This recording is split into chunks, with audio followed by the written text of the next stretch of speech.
and Luke has just appeared. So, like I said earlier, Luke is simply the oracle of National League football. So I'm delighted to welcome Chris. Luke. How you doing? You okay? Yeah, good, thank you. Very, very tired, but to be fair, I don't know how you're doing this. So yeah, I'll tell you what. I've just opened my first Red Bull during the last interview. So, and I've also got one of these. I've never had one of these in my life, but somebody's dropped me off one of these monster drinks. Have you had one of them before? You know what? Energy drinks. It's just been something that I've never particularly been interested in. So yeah, nor have I normally. To be fair, I've had the occasional Lucozade when I've done the marathon, but I can't say I've ever.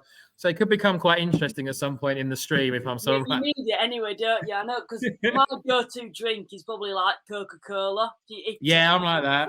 So, so I don't particularly look at anywhere else at the moment, to be honest. No, but thanks so much. I obviously massive fan of what you do. It's incredible, your coverage of the National League and the enthusiasm you have for it and the knowledge as well. Like, how do you, like, genuinely, right?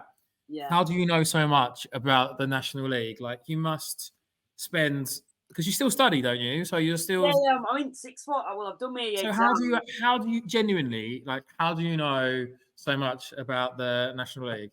Right. I can give you the long story, or I can give you the short story of it. Well, to be honest, I'm here till 1 o'clock, so you can tell me in the very long story. It's right. So, basically, I don't want this to come across as like me. So no, I've asked you the question, so yeah, okay, it's completely fine. So you're just answering what I've said to you. Okay then. So basically, I started doing YouTube, and I was on Halifax. And I know I'm basically going off topic here, but it comes back to the original question. So no, it's good. I started doing it on Halifax because football it's always been something I wanted to do ever since I was little, is start talking about football, because it's my addiction, if you get what I mean. It's I think a lot of us feel the same. Obviously, getting into Halifax was, I wanted to talk about it, and I managed to do that. And over time, of course, like the National League, you started learning about the players, that you come up against in opposition, and you'd study them. And I'd get like opposition fans on from each club. So maybe you, Chris, for example, prior to a Southend game, I'd get you on for like a 10, 15-minute interview. So I'd learn more, and I built it up. And I actually did an interview with Alan McLean about 2 years ago now, over 2 years ago.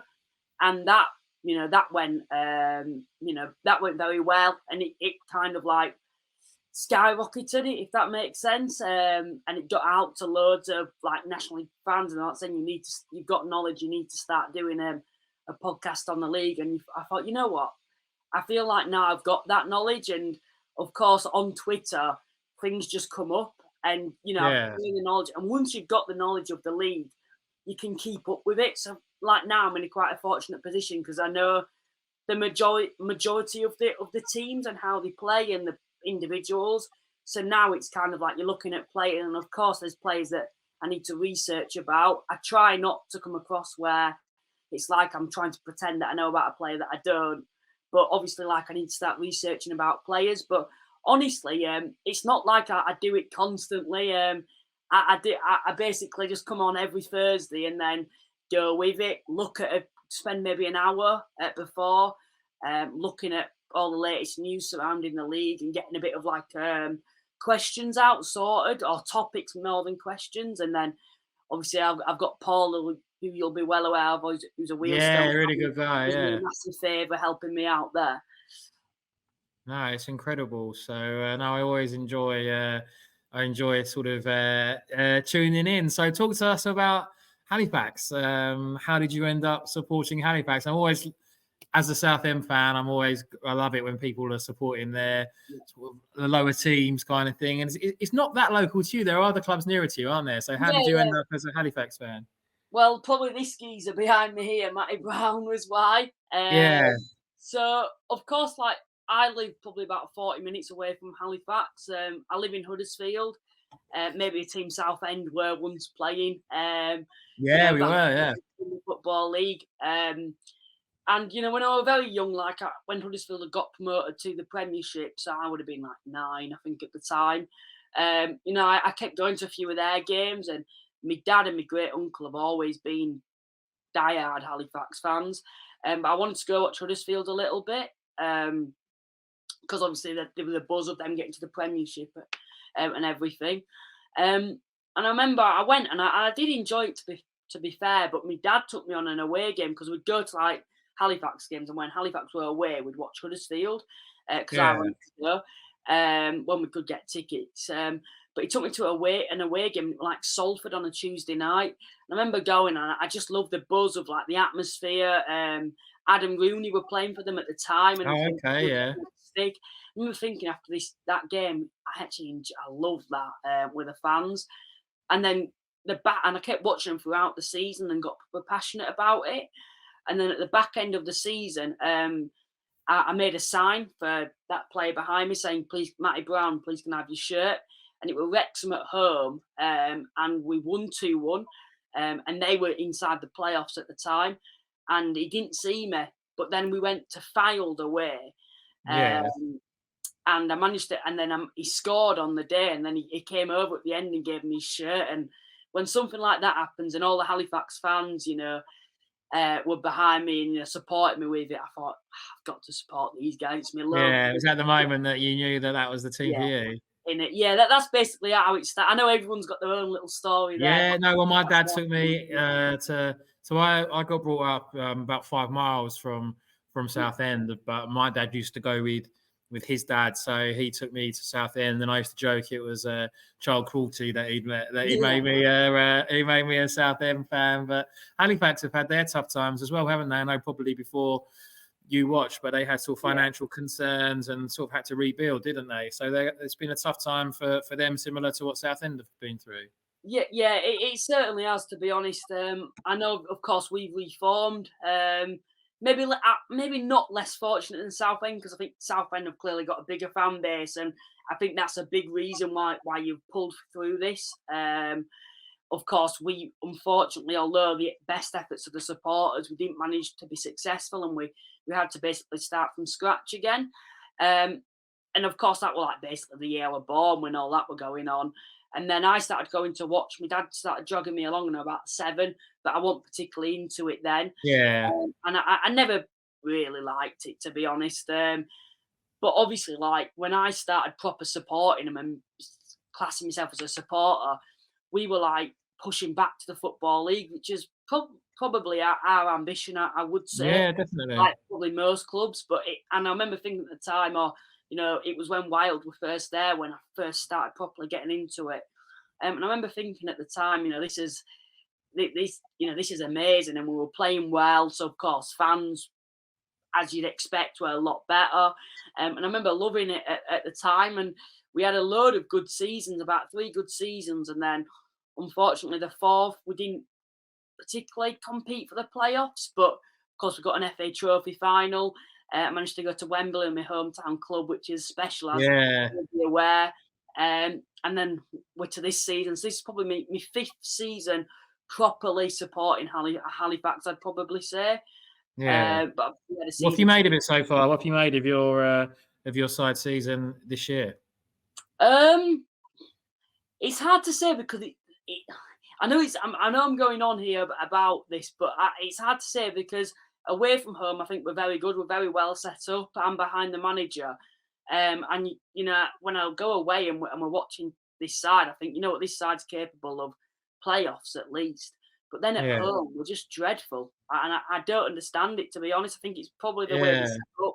We probably Is it scoring goals? You don't seem to score many goals at home. I think I'm correct in saying that. No, we don't. We don't score many goals. But obviously, when we go away from home, teams come at us. So that's when we catch them on the break. We're not good when sides come and they put 11 men behind the ball, or basically come to the Shea and expect us to play, the football. We're better as an organised group because we're a very young squad, and we're not that type of side, I don't think, that's dominating the football under Millington. But I've got mixed opinions. If we can sort of home form out, get a prolific goal scorer, then for me, I think defo playoffs this season. Well, you're last time I looked, you're just outside the playoffs, aren't you? I'm sure you're like 7th or 8th, aren't you? So, which you probably won't because of weather. We've got Kidderminster tomorrow at home, and you'd usually say that's a win. That's a winnable game. Yeah. I'd like to think so anyway, but we haven't won at home since the opening day, so who knows? To be honest. Yeah, when we played Kidderminster, there didn't seem to be many goals in their games either, are they? I think that No. they've struggled to score goals themselves, but I think they've got a fantastic defensive record. So when we played them, they were quite hard to Mhm. break down, and we got there in the end with a last minute goal from Callum Powell. So yeah, that could be. Is the weather not great though? Are you worried it might be called off? Yeah, it's been horrendous. You know, I've been in the college today, and when you're in the sixth form, you have like 3 periods and stuff. So I think I Yeah. was done for 2 o'clock, and I could have got a public bus, which is 2 buses, or I could wait till 3 o'clock, and I'd probably get home for the same time. So I went at the public bus, and I stood at the bus stop, and it were literally up to my feet, and I thought, no, Oh getting no. back in the altitude. I'm getting back in the school building and waiting until 3 o'clock. To be honest, Don't blame me there at all. So, yeah, we're getting a lot of love for your Southend United video that you made yeah, not that long ago now. It was brilliantly put together and very well researched. So, kudos to you for cheers. that. So, how did you go about doing that, and what was it about Southend that you wanted to sort of get your teeth into? Well, I think when I looked at Southend's situation, obviously it's been something that's going on for a long time, and I've always wanted to do something on Southend in the situation, but I wanted to document it in the correct way, and I wanted to gain more knowledge. So of course, when you first came down, you had the financial issues. I actually did a mini video, like just me talking, last year, but I just felt like I wanted to see. I feel like it's more entertaining for fans to see actual Southend fans rather than me just talking about a club that I don't even support, don't watch in person, particularly ever, unless I'm going down with Halifax. So I wanted to kind of create a bit of a mini documentary, maybe to add a bit of exposure for Southend. And this might sound a bit selfish here, but also to kind of exposure for myself as well. If No, that no, makes 100%. sense. That's what it's Yeah, about, though, isn't it? So, no. yeah. So I felt like it was a good opportunity for both because I knew it's a video that'd do well because of Southend. It's a big story. Not many people have actually done too much on it, apart from the lower league YouTubers out there. Not too many people have done much on it. Um, so I thought, this is a good opportunity here. I'm actually genuinely interested in Southend because it Yeah. is one of my pet aches. You probably see me on Twitter when I see some sides like Southend and Scunthorpe. It frustrates me when you look at the Premiership. So I wanted to do something on that, interview a few fans, and create a bit of a mini documentary. I did one on Scunthorpe last year, and it did quite well. So I thought, if I do this, maybe it'll get out there, and it'll gain more exposure.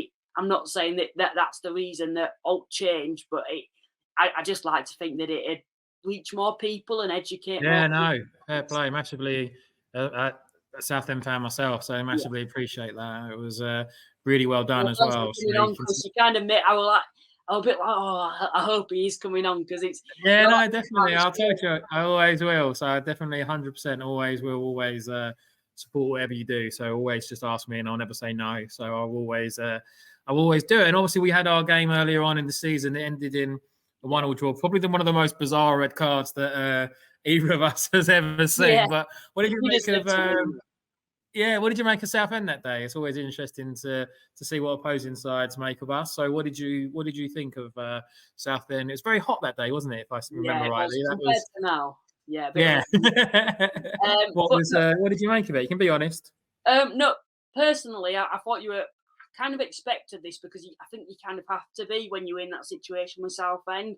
You were hard working throughout the 90 minutes. That I thought. I think you dropped off when we actually went down to 10 men. But prior to that, I thought you were hard working, very hard to break down, and you're quite clinical. I believe you only had the one big chance and you took it.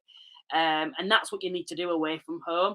So that's what I thought. I thought you were, well organised, and I think you were last season, but maybe last season you didn't have that prolific goal score and that final touch in the final third. And Cardwell's come along very well. I've always had faith in him because he's always a nuisance, in my opinion. It's just he needed to add goals to his game, and Yeah, it feels like he has done this season now. And that's what I think is the difference between Southend this season and last season, because I do think you probably are a better side now, which might sound silly considering your placement and the lack of players. But no, I thought you were well organised and probably alongside Gateshead, I would probably say, unless I can think of another side, the best side I've seen at the Share this season.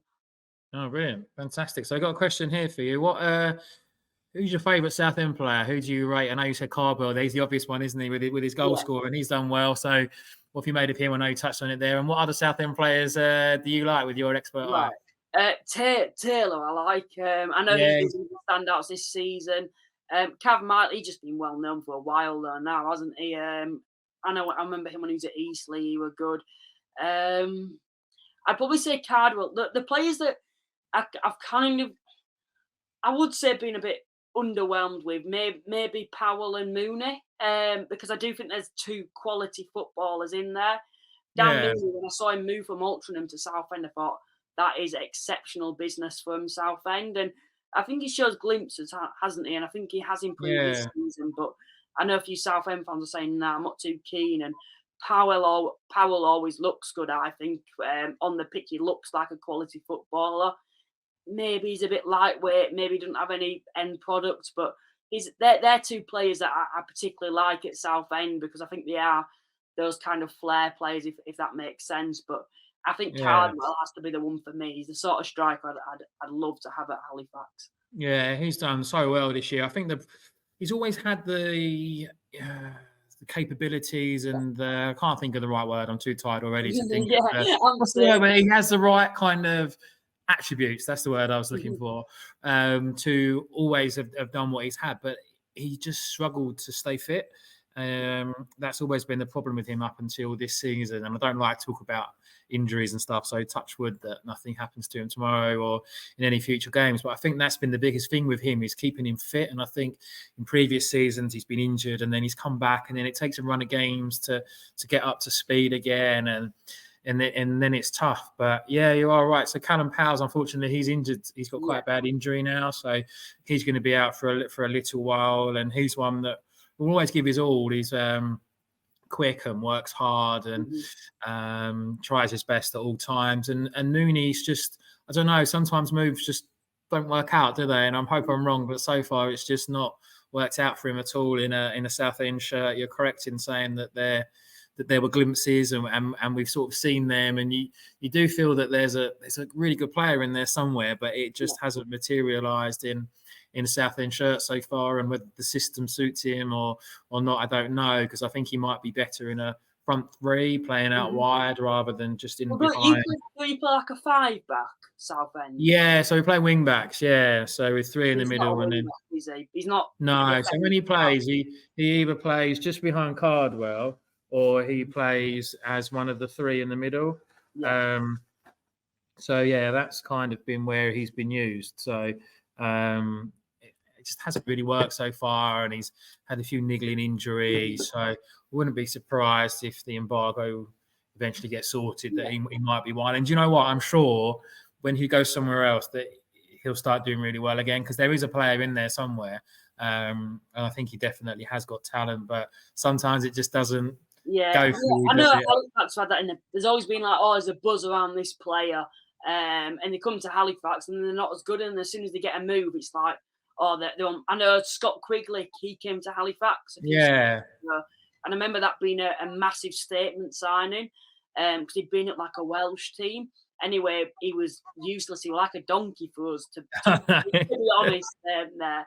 But then as soon as he went to Barrow, he were like, and then to Stockport, he were one of the league's best strikers and still is to this day. We had that with remember Gary Hooper? He was at Southend and he sort of got 4 goals in 40 games, albeit in the Championship and League One, and then he went on and played for Celtic and scored like so many goals. It was ridiculous.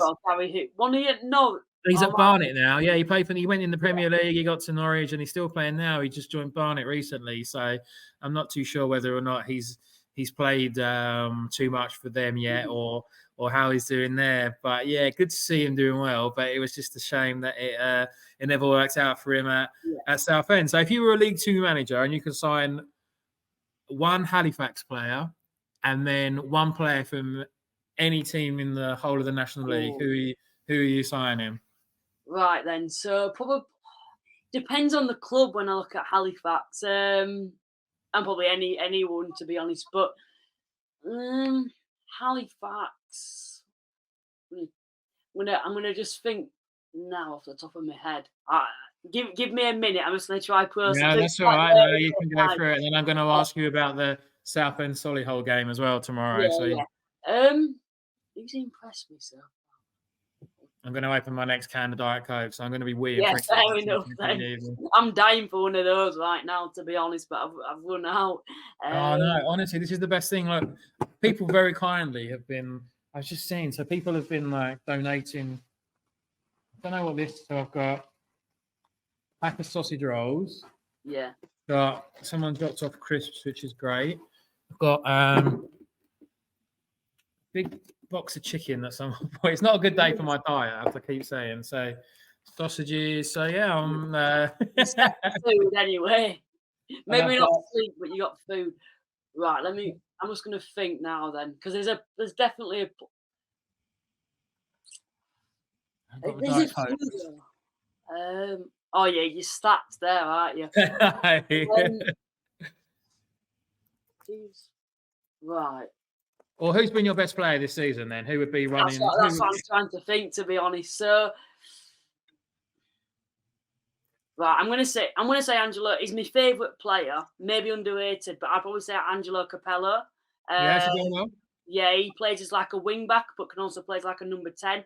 He's and probably maybe a bit biased because I'm very small myself, so I kind of love it when I see small players that are quite successful, because I know there's always this stigma, isn't there, about small players are, that they're not usually good at football. If that makes sense. I know that's absolute garbage because you look at Messi and players like that, but Yeah, there's always you always get the feeling that other players think, oh, they're an easy target on the pitch, but he's so physical. He's not afraid to knock people off the ball. Very good on the ball. Very good defensively. Can push forward. And I think for me, the player that at the end of the season will probably struggle to keep hold of, to be honest. Based on the league wise at the moment, if I was an EFL club, it depends if we're doing it realistically, because there's a few Chesterfield players that I'd be looking at and Oldham players, yeah, but would they want to move? It depends if we're keeping it realistic, if that makes sense. For me at Chesterfield, I like Armando Dobra. yeah. I think he's a special player that if he maybe cut out that diving in the side of his game, I think you'll be well aware of some of the stunts he's pulled. I think he could go far up the pyramid. Altrincham, Isaac Marriott, he's one that's very underrated. A very good midfielder. And probably, I think Barnet, there'll be a few players in there as well. Yeah, they've been a surprise package for many this year, haven't they? Yeah. But I think there's loads, to be honest, that deserve a move to the EFL. It's very hard to pick an individual, to be honest. Yeah, the level seems to just be.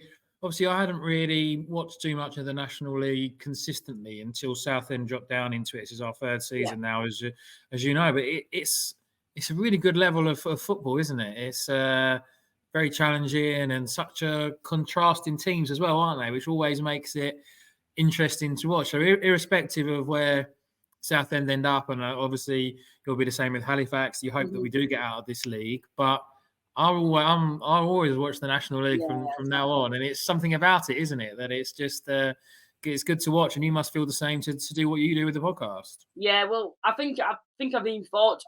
I kind of see it as a privilege now that I've discovered such a good league and able to appreciate it. I know other teams in like the Championship. A lot of my mates are Huddersfield fans. I know you mentioned earlier about when you were at school, it was West Ham and you were the Southend fan. At school for me, I'm the Halifax fan, and the rest of them are Huddersfield fans or Leeds fans, etc. Or, as you know, support a Big Six team, and we won't even mention that. But they're always like saying, "Oh, how can you turn up each week and watch that?" And they basically take the mick out of it. But I just see it as, if you actually came to a game or came to watch this division and analysed it, you'd see a totally different perspective to football, because when you're getting Wrexham playing the likes of Maidenhead in the 5th tier and Ryan Reynolds and Rob McElhenney are turning up to Maidenhead out of all places, you know that this league is absolutely mental. And even now, you look at certain clubs like Southend are a huge club. I say I want us back in the Football League, but Southend are a lot bigger club than Halifax. And, you know, they have I think, should certainly be in the Football League, but it's like, it's not just one or two clubs like these in every league who should be in a higher position. There's probably, I'd say, 7 or 8 clubs that should be in the Football League at the moment. And then you've got the rest of them that would still be hoping to get promoted. So, yeah, it's a very good league. I see it as a privilege that now I get to analyse it on a YouTube channel where, you know, you are actually getting a fair decent amount that are tuning in and actually listening to you. And to be honest, you know, it's just grown ever since I've started, to be honest. I didn't expect this to happen. I remember like idolising it to kind of get to this point where I've got people tuning in and asking me questions. So, yeah, it's going pretty well at the moment, to be fair. And you've had some good guests on yourself. I know you mentioned Aaron McLean, but you've had quite a few others, haven't you, that have come on. So talk us through some of the more memorable guests that you've had. Well, I've had Chris Phillips on for start. That's starting the bar quite low. We'll start with the lowest one, yeah. So yeah, I've had yourself on, which is a big deal. I'm not even joking there. Of course, from at the start, I wouldn't have expected someone from the Southend Echo to take me seriously, but obviously Mark White at Dorking was probably a big one, and he's a sound guy. Yeah, he's a good character, isn't he? If you ever stuck with someone to get on this in the middle at night, you could probably message him and he'd probably answer you straight back. To be honest, he's that sort of person. You know, he's brilliant. Adam Somerton, who's at he's a good guy, isn't he? Alan McLean. I've been very fortunate, and I think obviously I've got ambitions about getting into media in the future, and what's kind of helped me is I started off with one contact who was like in the radio, then he gave me a contact, then I got another contact, and it's just kind of grown from there. So yeah, I've been very fortunate, and to be honest, I think I just find it quite brilliant that you're getting, you know, people like Mark White, like Adam Somerton, that when you ask them to come on a podcast, they don't only just respond and give you a polite answer, they actually agree to come on. And it's mental, considering I'm a young lad sat in my bedroom with no experience in the game but at all, and I've got someone who's, you know, not only doing the National League but Serie A the other side of me on my screen speaking to me. Yeah, but that you make your own luck, don't you? So that's testament to the hard work that you put into it. And I know you do predictions every week. So Southend Solihull tomorrow. It's quite hard to predict Southend because you're never too sure who's going to be available or what's going to be happening next at the Mighty Shrimpers. So I guess Solihull haven't lost away from home all season. So are they favourites, do you think, for the game at Roots Hall tomorrow? Or well, you'll be happy with my prediction. I'm backing you guys to win. Oh, love that, Luke. I know Solihull haven't won away all season, but prior to the Aldershot game, they hadn't lost at home all season. I think I actually just said it. Solihull haven't won away all season. They'd won. No, I know what you mean. Yeah, so they haven't lost away all season. Yeah. But basically, they've been defeated to Aldershot. Now, how are they going to react to a defeat to Aldershot? A side that I respect and think are a good side, who I think are a lot better than last season. But now they're going to somewhere like Southend, and it's an awkward fixture. You know, Reeps Hall. When I'm going down with Halifax in the past, I'm never particularly confident going there. Maybe because you're a big club and you know there's a big atmosphere there, and you usually are fairly good at home. And I think you have been this season better than you've been away from home. And you know they've just lost, and now they're having to travel all the way down to Southend when there's a massive boost. I know you've had a bit of bad news today, but overall there's a massive boost at the club. It's not the type of place you're wanting to go to bounce back. And for me, I expect you to at least get a point, but I'm backing you to win. I think it'll be tight. I think it'll be low scoring, but I think it'll be a 1-0 Southend win, to be honest. That's how I'm calling it. Oh, I love that. So I hope you get full points on that prediction. So who do we need to look out for Solihull? Who's going to be the danger men from their perspective? Well, I think Josh Kelly's the main name. He might actually be injured now. I remember reading somewhere he might be injured, but if he is playing, he's one of the the danger, and someone who stepped Yeah. up and has obviously needed to, because Sabah's Southend tried out. to sign him actually. His dad's a Southend fan. Oh, is Um, it? Oh. yeah, so that Southend were trying to sign him. He was at Maidenhead, wasn't he? Yeah, yeah, because I remember my dad was saying, "Oh, I'd love him at Halifax," because Yeah. he's an all-rounded player. He's very, very good. Yeah, so Southend tried to sign him, but obviously all the problems that were Yeah, going on in the past, and I think Southend had bad dealings with Maidenhead before with players that they'd sort of got in. So I don't think that was ever a realistic proposition, sadly, because he would have been fantastic for us yeah, in attack. And he's getting goals this year, isn't he? It's a bit like Harry yeah. Caldwell. He's lacked the goals maybe, and you know better than Mhm. me, but he's had a lot more goals to his game this year. Yeah, well, I know last season he just signed for Maidenhead, and of course there was Sabara and there was also Dallas in front of him. Yeah, So it was kind of hard for him to, he'd gone from being the star man at Maidenhead by a country mile to going into a Solihull side that just lost in the playoff final and were full of stars across the pitch. And of course, Dallas has left and Sabara's out at the moment. So it's kind of given him an opportunity to be that main man. And he has been so far this season. So I'd definitely say that Kelly's probably the main danger man, but in the air they've got the likes of Beck. He was at Harrogate, and Halifax have wanted to sign him in the past. He's a threat in the air. Matty Warburton, if he's playing, very injury prone, so I'm not sure, but I know he's a player on his day, a little inconsistent, but when he gets a run of games and he's fully fit, he's a player that can change a game like that. So he might be one that you want to watch out for tomorrow too. yeah, definitely. And who's your prediction to win the league? Do you think Chesterfield are going to Yeah. stay up there? I think they're quite strong, aren't they? They've got a lot of options, which makes them Mhm. tough to sort of knock off the top. Well, they've been in this league for a long time, longer than Southend, Oldham, all these big clubs who have since fallen into the National League. So, they probably have a great understanding of the league, maybe, as in they've been building towards getting promoted for a longer time. They were going through similar problems to you, maybe not as significant, but similar kind of problems a few years before yourselves. And they had that all sorted, and probably for the past 3 or 4 seasons now, of the 6 or 7 seasons they've been in the league, they've been competing to try get out of the league.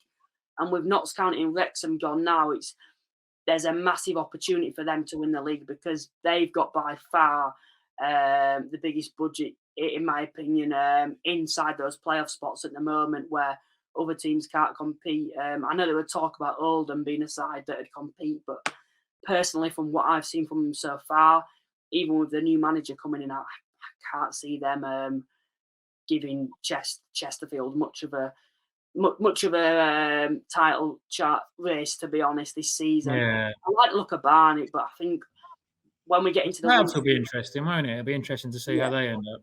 yeah, that's the thing. Like, I'd like to think that Barnet will take them all away, but what we've got to remember is we're going into the winter months, and that's when the smaller squads in the division start to suffer, because they Yeah, get more injuries. We've seen with Southend, where that's where Chesterfield can just bring in more players or use players that they've got in the squad, because they were a very big squad. So for me, I think it'll be Chesterfield, to be honest. we've got another prediction here. So someone thinks that 2-1 Benton on after 70 minutes, 90th minute free kick winner. It's in the stars. Mhm. Yeah, it'd be interesting to. So, do you throw hello? Is it just a National League? Do you go to National League North or National League South, or was it once they get up into the sort of National League that they sort of really hit your radar, and that's when the your research kicks in? So basically, how I keep an eye on those leagues. I like to think I keep an eye on probably every league in total, but the National League is, of course, where I enjoy the most, because Halifax are in it.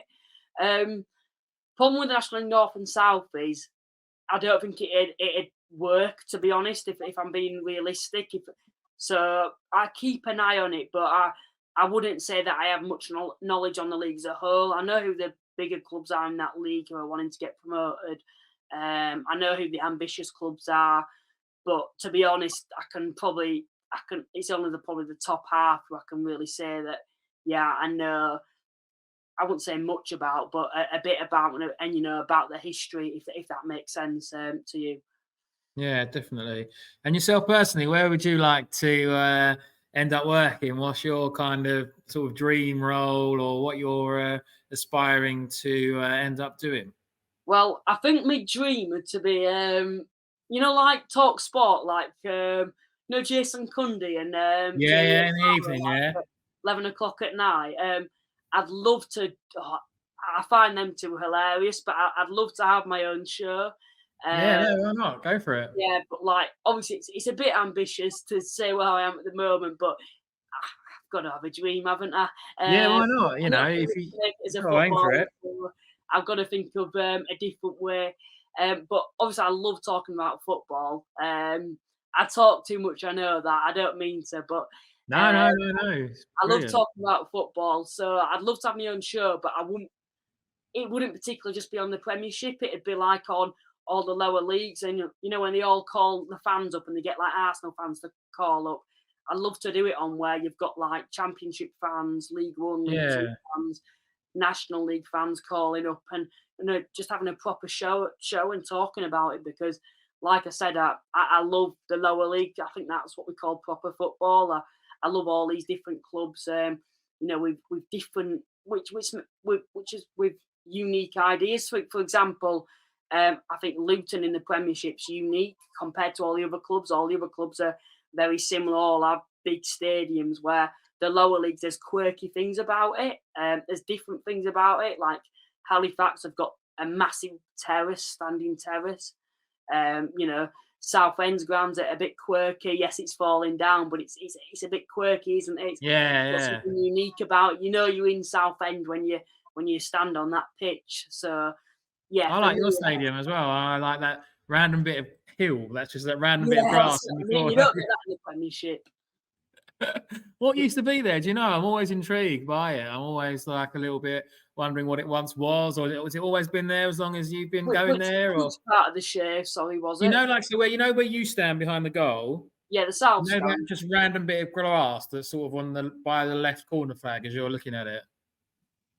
So to the left of the stand. Where you are, where Yeah. you stand behind the Well, there's like goal. a hut.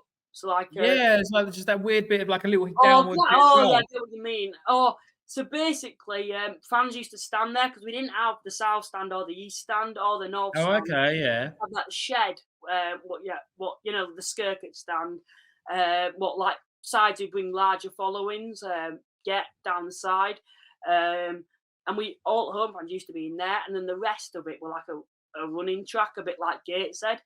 Oh, Um, okay. the I've forgotten what it is. Some South End fan will know who's been a long time ago, like motorbiking or something like on those lines.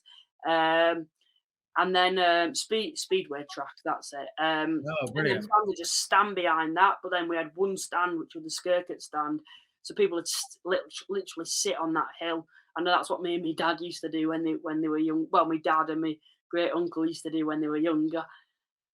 Oh, fantastic. And who are club legends for Halifax? I know you mentioned Phil Brown earlier, didn't you? Like, who are the Yeah. ones that are, who are the real sort of Halifax legends that you look at? I'm trying to think because like it depends if it's the old or new club. Because Phil Brown was the old club, I believe. When I think it was '98, he was part of the team that won us the Yeah. league, which were a massive shock at the time. I think the new club, Jamie Vardy, is probably a big one. Although he Yeah. was only there for a season and a half, he was a big one, and he was a special player at us. Let's put it that way. When we just reformed, Lee Gregory probably as well. He's at Sheffield Oh, Wednesday. yeah, he's a good one. Yeah, he went to Millwall as Um, well, didn't he? yeah. There's another player called Scott McManus, but he's always been in like the lower leagues of football. But he scored when we first went to Wembley in 2016. But the old club, there's a long list. Paul Hendry, who scored against Man City. There's also the '98 season. We had you might know this player, Jeff Horsfield. Yeah, Uh, yeah, Moonfleece played for yeah, Birmingham, he yeah. used to be a legend for us. And then we had like a little small player called Jamie Patterson. So yeah, there's a lot of historical players at Halifax. It's kind of just a shame because we've got a big stadium there. We've got the history. I think a fairly decent history behind us as well. If you include in the old club, all we need is just a few more fans to come through the gate, and we can get back to the football league, and could just imagine that stadium, you know, when it's, I won't say packed out, 'cause I don't think we'd ever be getting 14,000 regularly, but we could be getting, you know, 4,000, 5,000 in it. It'd be insane, you know, and we've seen in the past when we have managed to get that in, it's been a brilliant atmosphere. So yeah, there's a lot of historical players at Halifax. Same with managers as well. Chris Wilder was once a Yeah, manager with us. So yeah, there's a few names in there. So yeah, there's quite a lot of history. I'd like to think at Halifax. To be fair, definitely. Superb. Thank you so much. It's been always a yeah, real pleasure cheers for to having me on. talk to you, and genuinely a massive fan of everything that you do. So keep being you, keep up all the good work, and I'll speak to you soon. Thank you very much Yes, indeed. Oh, and thanks certainly to will. you. This is all on StreamYard today, so that's why we're doing it on this, because of your Oh, cheers. expertise. No, So thanks very much for having me on. I know it's late, but yeah, I've been tuning in since 2, and I'll try tuning for as long as possible. you can fall I was asleep to laid in me. bed. My voice will probably send you to sleep. So yeah, I've Yeah, got to keep going. no, I was So laid in bed, and then Adam Virgo came on. I thought, oh, it's National League. I'll probably yeah. enjoy it. So I kind of woke up a bit, and then obviously got out of bed and come on here, and I've woken up a bit now, so Oh no, I you might only be able about to last a bit longer, to be honest. But top yeah, man. Thank you so thanks much for having me indeed. on, Real honor Chris, to have you on. it's brilliant what you're doing, by the way, on this. Yeah, Oh, if thank you. need any help with it, just let me know. Brilliant. Top man. Brilliant. Cheers, Luke. See Thank you ya. very Bye. much.